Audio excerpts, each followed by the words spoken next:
नमस्कार, प्रणाम, जय हिंद। कैसे हैं आप लोग। बिहार में बहुत सारी भर्तियां चल रही है स्वास्थ्य विभाग में। और मैं आपको बता दूं कि जो लोग ज्वाइन कर जाते हैं तो ऐसा नहीं है कि आपका एक बार ज्वाइनिंग हो गया तो हो गया। दोबारा डॉक्यूमेंट वेरिफिकेशन होता है। क्या ये बात सही है? तो इस सवाल का हम बिल्कुल सटीक आपको जवाब देने वाले हैं, पूरी जानकारी देने वाले हैं जो ड्रेसर के अभ्यर्थी हैं उनके स्कूटनी को लेकर के। देखिए, ड्रेसर का जो एक तरीके से कहेंगे स्कूटनी लिंक जारी किया गया है, इसमें 3 तरीके के बातें सामने निकल कर आई है। एक वैसे हैं जिनका एक तरीके से कहेंगे कि ब्लैंक है, 3-4 तरीके की बातें सामने निकल कर आई है। एक तो है जिनके आयोग की तरफ से कुछ भी नहीं कहा गया है, बिल्कुल ब्लैंक छोड़ा गया है। दूसरा, जिनको आयोग लिख दिया गया है, आयोग लिख करके रिमार्क्स दिया गया है, ठीक है। और उसमें संभावना इस बात की जताई गई है कि अगर आप डॉक्यूमेंट्स देते हैं तो आपको कंसीडर किया जाएगा। तीसरा ऐसा हुआ है कि बिल्कुल आयोग कर दिया गया है, उसमें कोई डॉक्यूमेंट्स देने की बात नहीं कही गई है। चौथा, जिनको आयोग नहीं किया गया है और उनको कहा गया है कि भाई अपना डॉक्यूमेंट सबमिट करो। पांचवा, वैसे लोग हैं जिनको होल्ड पे रखा गया है और उनको बीटीएससी कार्यालय बुलाया गया है। तो इतने तरीके से बीटीएससी ने कमेंट्स और रिमार्क्स दिए हैं। पूरी बात आपको हम समझाएंगे, बताएंगे और जो बातें निकलकर सामने आई है उसको भी बताएंगे। यहाँ पे आगे का प्रोसेस क्या होगा, यहाँ पे सबसे पहले आप देखेंगे ड्रेसर को लेकर क्या निकला है कि गलत तरीके से नियुक्ति पाने वालों का अंजाम होता है बर्खास्तगी, ऐसा मनीष रंजन का कहना है। यहाँ पे देखिएगा, बिहार तकनीकी सेवा आयोग द्वारा आयोजित ड्रेसर बहाली प्रक्रिया के अंतर्गत आयोग की ओर से ऑब्जेक्शन प्रक्रिया के लिए आधिकारिक नोटिफिकेशन जारी कर दिया गया है। आयोग के इस कदम से वास्तविक और अयोग्य अभ्यर्थियों के बीच काफ़ी खुशी और उत्साह का माहौल है। इसी बीच बहाली को पूरी तरह पारदर्शी और धांधली मुक्त बनाने के संकल्प के साथ बिहार परिधापक सेवा संघ के बैनर तले एक महत्वपूर्ण आपात बैठक आयोजित की गई। अध्यक्षता संघ के वरिष्ठ नेता मनीष रंजन एवं संचालन बाबुल किशोर ने किया। बाबुल किशोर ने कहा कि ड्रेसर बहाली अर्थात विज्ञापन संख्या 21/2025 के तहत दस्तावेज सत्यापन के दौरान कई ऐसे कॉलेज और यूनिवर्सिटी के अभ्यर्थी पाए गए हैं जिनके प्रमाण पत्र विभाग द्वारा निर्धारित मूल नियमावली और शैक्षणिक मानकों से पूरी तरह अलग और संदिग्ध है। उन्होंने आरोप लगाया कि कई ऐसे बाहरी एवं स्थानीय संस्थान सक्रिय हैं जो सरकार को गुमराह कर रहे हैं और छात्रों के भविष्य के साथ खिलवाड़ कर रहे हैं। ऐसे संस्थानों की गहन जांच कर उन पर तत्काल कार्रवाई करनी चाहिए। यहाँ पे आगे कहा कि अध्यक्षता अध्यक्ष मनीष रंजन ने कहा कि जो कैंडिडेट फर्जी सर्टिफिकेट बनवाकर या सही प्रमाण पत्र प्रस्तुत न करके बहाली प्रक्रिया को प्रभावित करने या पिछले दरवाजे से नियुक्त होने का प्रयास कर रहे हैं, उन्हें किसी भी कीमत पर बख्शा नहीं जाएगा। संघ ऐसे सभी संदिग्धों की सूची तैयार कर रहा है और वक्ताओं ने पूर्व के कड़े प्रशासनिक फैसलों का हवाला देते हुए याद दिलाया कि पूर्व में भी जब मुख्यमंत्री नीतीश कुमार के मार्गदर्शन में चौधरी कमेटी का गठन किया गया था, जिसका उद्देश्य मानदेय वाले संविदा कर्मचारियों को 60 वर्षों तक के लिए नियमित एवं सुरक्षित करना था, तब भी नियमों की अनदेखी करने वालों पर कड़ी गाज गिरी थी। मनीष रंजन ने कहा कि इतिहास गवाह है कि गलत तरीके से नियुक्ति पाने वालों का अंजाम हमेशा बर्खास्तगी ही होता है। ड्रेसर बहाली पूरी तरह साफ सुथरी होनी चाहिए। यदि कोई भी अयोग्य या फर्जी अभ्यर्थी इसमें सेंधमारी का प्रयास करेगा तो बिहार परिधापक सेवा संघ सड़क से लेकर के हाईकोर्ट तक लड़ाई लड़ेगा। इस बैठक में संघ के अन्य पदाधिकारी एवं सैकड़ों की संख्या में लोग मौजूद रहे। देखिए, इस पूरी बात का एक ही मतलब है कहा गया है कि देखिए अगर हम ड्रेसर के सेंस में बात करें तो देखिए, अगर सोचिए, अगर आपके रिमार्क में किसी भी तरीके कोई रिमार्क्स है तो आप सीधे अपने कॉलेज से बात कीजिए।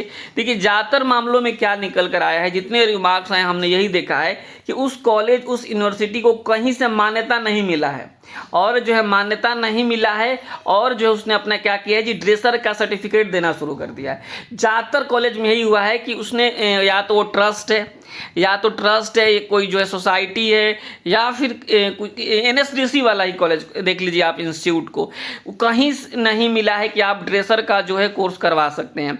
देखिए, जब ड्रेसर कोर्स को लेकर के या फिर किसी भी कोर्स को लेकर जब मान्यता की बात आती है तो उसमें सीट भी अलॉट किए जाते हैं कि जैसे आप पैरामेडिकल जितने भी कॉलेज वगैरह आप देखेंगे कि आप एएनएम का है, एएनएम तो आप देखेंगे एएनएम का आप 40 ही एडमिशन लेंगे, 60 है तो 60 ही एडमिशन लेंगे। अगर ड्रेसर का भी है अगर जो है ऑथराइज कॉलेज है तो उसको भी कहा जाता है कि आपको 40 ही एडमिशन लिया जाता है, या तो 60 ही लेंगे, 70 ही लेंगे।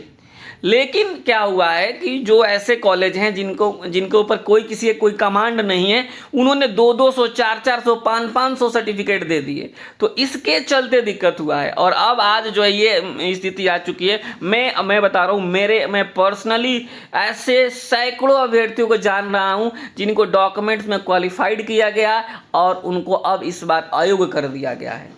सैकड़ों, मैं बता रहा हूँ, सैकड़ों ऐसे अभ्यर्थी हैं जो है, पूरी मेरे पास लिस्ट है जिसमें सबको अयोग्य कर दिया गया है। क्या कीजिएगा। अब जो इसमें छात्रों की क्या गलती है भाई, तो छात्रों की ये गलती रही कि जो है इन्होंने सही तरीके से जांचा परखा नहीं और कॉलेज वालों ने जो है इसी तरीके से जो है बांट दिया सर्टिफिकेट। तो ये जो सारी चीज़ें आगे चल के आपको नुकसान पहुंचा सकती है। तो देखिए यहाँ पे ये जो खबरें आप देख रहे होंगे, कई आपने खबर देखा होगा, जैसे यहाँ पे देखिए कल की खबर है कि फर्जी 3035 शिक्षक बर्खास्त हो गए हैं, ब्याज समेत उसले जाएंगे वेतन के 1400 करोड़ रुपये। ये बात इसमें कही गई है। पीएमसीएच के 19 कर्मचारी बर्खास्त। तो मैं आपको जो बात बता रहा था ना पहले, फिर हम चलेंगे उस रिमार्क्स के ऊपर भी, कि देखिए जब आप ज्वाइन कर जाते हैं, ध्यान से समझिएगा हमारी बात को आप लोग, कि जब आप ज्वाइन कर जाते हैं ना, जैसे आपकी ज्वाइनिंग होगी एज अ ड्रेसर के तौर पे, तो आपको सैलरी नहीं मिलता है। ज्वाइन करते ही आपको सैलरी नहीं मिलता है। आप पता कर लीजिएगा, बिहार में भी हाल ही में एएनएम का ज्वाइनिंग हुआ था, एएनएम का, और 6 महीने के बाद सैलरी मिला है। क्या होता है, आप ज्वाइन करते हैं तो बहुत सारी प्रक्रियाएं उसमें होती है। आपके डॉक्यूमेंट्स दोबारा चेक किए जाते हैं, दोबारा चेक होता है, वो दोबारा चेक होता है, ठीक है। और जब भी आपका कहीं ट्रांसफ़र होता है तो फिर चेक होता है। तो दोबारा तो चेक होना ही होना है, सेकेंड टाइम चेक होना ही होना है। दोबारा एक तरीके से जो है प्रॉपर जो है आपके सर्टिफिकेट्स को उस कॉलेज, उस बोर्ड में भेजा जाता है, और जो वहाँ से जो है पूछा जाता है कि जो है क्या ये सही है या फिर फर्जी है। तो ये बातें हैं। तो इसलिए कोई हड़बड़ाइएगा नहीं। ऐसा नहीं कि जो है आपको कुछ साक्ष्य मांगा गया है तो आप जो है साइबर कैफ़े से बनवा के साक्ष्य दे दिए और बाद में पकड़े जाएंगे। देखिए मेरा जो है काम है कि आपको सही जानकारी देना, कि अगर आप किसी तरीके से, गलत तरीके से अगर आप डॉक्यूमेंट्स दे देते हैं जो है, तो आप अगर बाद में पकड़े जाएंगे तो मैं आपको बता दूं कि आपकी नौकरी तो जाएगी ही जाएगी, और साथ ही साथ आपका जो है एक तरीके से सैलरी भी वसूला जाएगा, वो भी ब्याज समेत। बिहार का ये देखिए यहाँ पे 3035 शिक्षकों की सेवा से बर्खास्त कर दिया है सरकार। अब इन शिक्षकों को वेतन के रूप में 1400 करोड़ रुपए की भारी भरकम राशि वसूलेगी। तो इसलिए आप जो भी डॉक्यूमेंट्स अपलोड करें वह प्रॉपर कॉलेज से लेके करें। ऐसा नहीं है कि जो है कि अपने से बना के नहीं करें अपलोड, इस बात का विशेष ध्यान रखिएगा। तो ये इस वीडियो के माध्यम से मैं आपको यही बताना चाहता था कि दोबारा होगा। अब जो है, अब आपके जो भी रिमार्क्स आया हुआ है तो आप सबसे पहले उस देखिए यहाँ पे देखिएगा, सबसे ज़्यादा यही रिमार्क्स जो अभ्यर्थियों में दिया गया है कि दस्तावेज सत्यापन में प्रमाण एवं अंक पत्र निर्गत करने वाले संस्थान को संघ अथवा बिहार राज्य या फिर अन्य राज्य सरकार से certificate in medical dresser course संचालित करने की मान्यता के रूप में इन्होंने दिया है। सर्टिफिकेट ऑफ इनकॉर्पोरेशन दिया गया है, एक तरीके से जो कंपनी एक्ट के तहत आता है, जो उक्त संस्थान जो सोसाइटी, ट्रस्ट और कंपनी के रूप में मान्य कर सकते हैं। मतलब आप मान लीजिए, सोचिए आपको एज ए ट्रस्ट के रूप में मान्यता मिला, एज ए कंपनी के रूप में मान्यता मिला, एज ए सोसाइटी के तौर पे आपको मान्यता मिला, और आप क्या किए जी, सर्टिफिकेट देने लगे। तो यही गलती हो गई। यहाँ पे देखिएगा ये चीज़ें, यहाँ पे जो ये मान्यता दिया गया है ये इसी के अंतर्गत आता है। तो आइए जो है, जो NSDC वाला है, यानी स्किल इंडिया, ट्रस्ट, बहुत सारे कॉलेज हैं जहाँ ब्रैकेट में थोड़ा सा कहीं ट्रस्ट लिख दिया गया है, ठीक है। अब जो है उस टाइम तो पता नहीं था किसी को भी कि कौन सा वैलिड होगा, कौन सा वैलिड नहीं होगा। दिक्कत यहाँ पे आ गई। यहाँ पे देखें, कोर्स संचालित करने के साक्ष्य नहीं, मतलब जो साक्ष्य दिए हैं एज अ कंपनी के तौर पे दिए, उस कंपनी को, उस ट्रस्ट को, उस सोसाइटी को किसने बोला है कि आप ड्रेसर का एडमिशन लो और इतने जो है एक तरीके से इतने सीटों पे लो। अगर यही मान्यता नहीं, इसके चलते आयोग कर दिया गया। तो इसलिए अगर आपके पास, अगर आप अपने कॉलेज से, इंस्टीट्यूट से और अपने जो यूनिवर्सिटी से जो है उससे बात कीजिए और आपको ये 2 डॉक्यूमेंट्स आप लेके आइए। पहला कि आपको मान्यता कहाँ से मिला है, ये बताना है। ये आपको मान्यता कहाँ से मिला है भाई, कौन सा ऑथराइज बॉडी है, कहाँ से मिला है, स्टेट से मिला है, सेंट्रल से मिला है, कहाँ मिला है। मान्यता कहाँ मिला है, कॉलेज का नहीं, इंस्टीट्यूट का नहीं, ठीक है, आपको ये देखना है कि ड्रेसर कोर्स कराने का, ध्यान से समझेंगे आप लोग, ड्रेसर कोर्स कराने का मान्यता कहाँ से मिला है। पहला डॉक्यूमेंट्स आपके पास होना चाहिए। दूसरा, उसमें इस बात का मेंशन होना जरूरी है कि इतने इतने सीटों पे आपको एडमिशन कराना है, इस बात का भी मेंशन होना जरूरी है। जितने भी बिहार के जो बिहार डेंटल वाला जो कॉलेज है आप देखेंगे, उसमें जिन्होंने भी साक्ष्य के तौर पे जो भी चीज़ें दी है उसमें साफ साफ मेंशन किया गया है कि जो है आपको इतने सीटों पे एडमिशन की बात है, इतने सीटों पे एडमिशन लेना है। तो अगर आपके पास ये दोनों डॉक्यूमेंट्स मिल जाता है तो आपकी नौकरी हो सकती है। अगर ये दोनों डॉक्यूमेंट्स नहीं है तो दिक्कत वाली बात है। दो डॉक्यूमेंट्स आपको मान्यता कहाँ से मिला है ड्रेसर कोर्स करवाने के लिए, ये बात किससे पूछना है जी? तो ये बात अपने कॉलेज से पूछना है कि आपको मान्यता मिला है, ठीक है, लेकिन ड्रेसर कोर्स कराने की मान्यता कहाँ से मिला है। दूसरा, कितने सीटों पे आपको मिला है। अगर ये दोनों डॉक्यूमेंट्स आपके पास हैं तो समझिए कि आपका काम हो जाएगा। ठीक है, इस बात का अगर मान लीजिए आपका कोई यूनिवर्सिटी है तो उसमें अलग तरीके के एक तरीके से जो है आप देखेंगे कि जो है सेल्फ डिस्क्लोज जो यूनिवर्सिटी का वेबसाइट है उसमें बहुत सारी चीज़ें जो अपलोड नहीं किया गया है, और साथ ही साथ मान्यता को लेकर भी जो है कि कितने सीटों पे मान्यता है, क्या है, इसको लेकर भी जो है कोई प्रॉपर डॉक्यूमेंट्स नहीं है। तो आप अपने कॉलेज यूनिवर्सिटी से बात कीजिए और उन सारी चीज़ों को अपलोड करवाइए और आप जो है सबमिट कीजिए। तो अब देखिए, जिसको इस तरीके से कर दिया गया ना डिसक्वालीफाइड, उसके साथ ये है कि आपको जो है मान्यता के साथ आप अगर देते हैं और आप प्रॉपर डॉक्यूमेंट्स दे पाते हैं कॉलेज यूनिवर्सिटी से तो कुछ हो सकता है।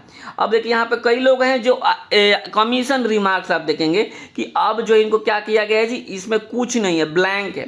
तो जिनका भी ब्लैंक है ना, उनके लिए अच्छी खबर ये है कि आपको कुछ नहीं करना है, कोई सबमिट वमिट पे क्लिक नहीं करना है, आपको देख करके छोड़ देना है। ना होता है देख करके आप कई बार जैसे छोड़ देते हैं, आप कुछ नहीं करते हैं बहुत सारी चीज़ों को, तो वैसे ही आपको यहाँ पे देख करके छोड़ देना है, कुछ नहीं करना है। लॉग आउट करते हैं तो ठीक है, नहीं हो पाता है तो कोई दिक्कत नहीं है। ठीक है, लॉग आउट का ऑप्शन ऊपर, तो कई लोग कहते हैं कि मैं तो लॉग आउट ही नहीं किया, मैं ऐसे ही काट दिया, तो कोई बात नहीं, काट दिए तो ठीक है, ये बात है। तो सबसे सेफ जोन में कौन है जी? तो ये लोग हैं, मतलब जिनमें कोई रिमार्क्स नहीं है।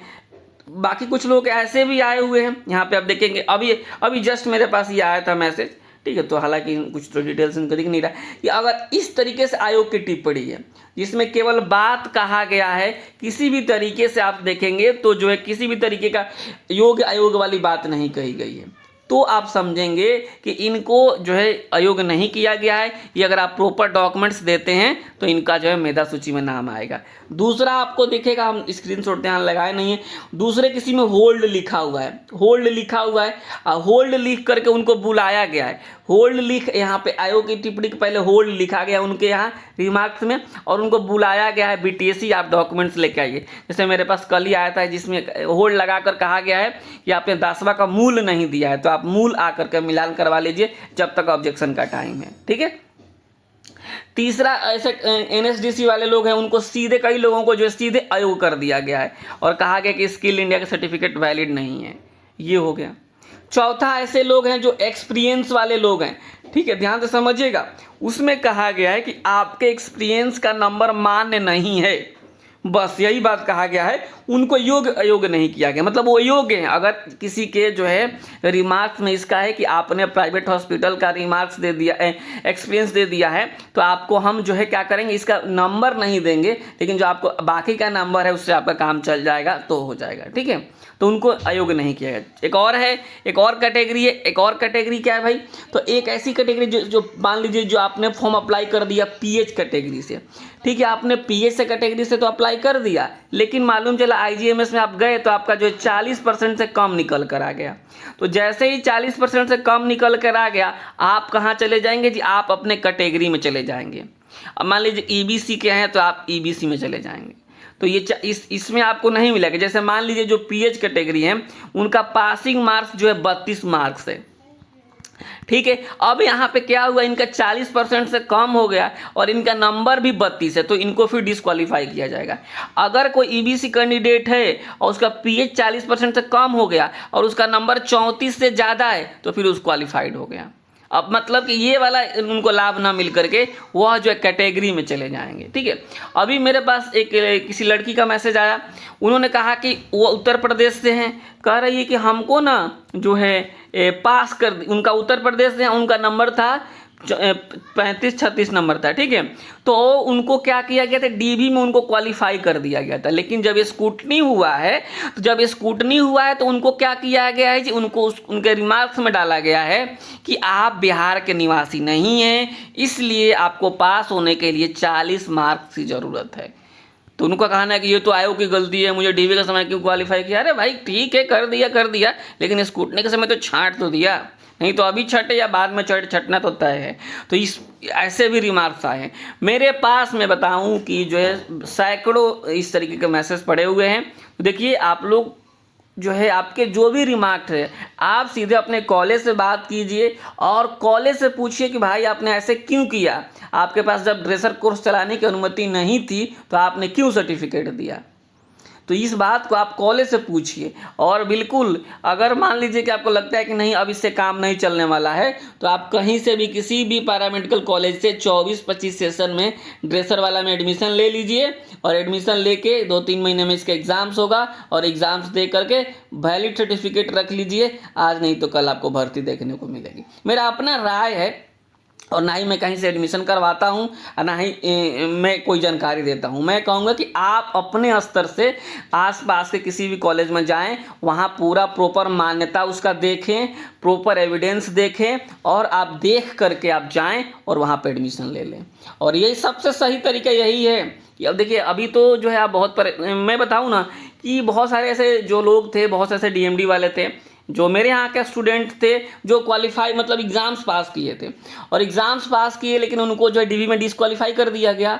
और मैं बताऊँ, वो लोग 24 वाले सेशन में एडमिशन लिए, 23-24 वाले सेशन में एडमिशन चल रहा था उस टाइम, 23-24 में, और 23-24 में रजिस्ट्रेशन करवाएं, उनका एग्ज़ाम भी हो गया है, अब उनका रिजल्ट आएगा और इनके पास वैलिड सर्टिफिकेट हो गया। तो अब आपको भी यही सोचना पड़ेगा, क्योंकि जो है अब ऐसे काम नहीं चलने वाला है। अब बिल्कुल स्थिति स्पष्ट हो गई है कि कौन सा सर्टिफिकेट चलेगा और कौन सा नहीं चलेगा। ठीक है, तो मेरी जो है राय है, यही राय है कि आप अपने कॉलेज से प्रॉपर डॉक्यूमेंट्स लेकर अपलोड करें, कहीं भी किसी भी साइबर कैफ़े या फिर अपने से बनाकर डॉक्यूमेंट्स अपलोड ना करें, नहीं तो कल को नौकरी हो भी जाएगी तो बहुत बड़ा दिक्कत आपके सामने खड़ा होगा। आप डर डर के नौकरी कीजिएगा और जिस दिन पकड़े जाइएगा उस दिन पैसे वसूल किए जाएंगे। ठीक है, तो इस वीडियो में इतना ही रखते हैं। बस मेरा उद्देश्य इतना था कि जो है सही तरीके से आप डॉक्यूमेंट्स अपलोड करें, सही गाइड आपको मिल जाए, हड़बड़ाए नहीं। और सर्टिफिकेट से गलती है तो इसमें कहीं भी आपका जो है रोल नहीं है कि जो है उस समय जानकारी का अभाव था, जो है बहुत सारी चीज़ें क्लियरिटी नहीं था कि जो है ट्रस्ट वाला नहीं चलेगा, सोसाइटी वाला नहीं चलेगा, या फिर बहुत सारी चीज़ें नहीं चले, क्योंकि भर्ती भी बहुत सालों बाद आई, जो हम लोगों के एक तरीके से कहेंगे कि जो है इन सारी चीज़ों को काम करते 15-20 साल पुरानी पहले आई थी भर्ती, तो जो है तब बात दूसरी थी, और उसके बाद ही ये सारे जो है संस्थान आए होंगे, और तब से तो इनका चेक हुआ नहीं था, अब चेक हो गया, अब इनका एक भी सर्टिफिकेट कोई नहीं लेगा। तो ये सारी चीज़ें हैं। तो चलिए इस वीडियो में हम इतना ही रखते हैं और उम्मीद करते हैं कि आपको बहुत सारी जानकारी मिली होगी। अगर जानकारी मिली होगी तो आप चैनल को सब्सक्राइब कर लीजिएगा, ताकि आने वाले दिनों में आपको सही अपडेट मिल सके। नमस्कार, धन्यवाद।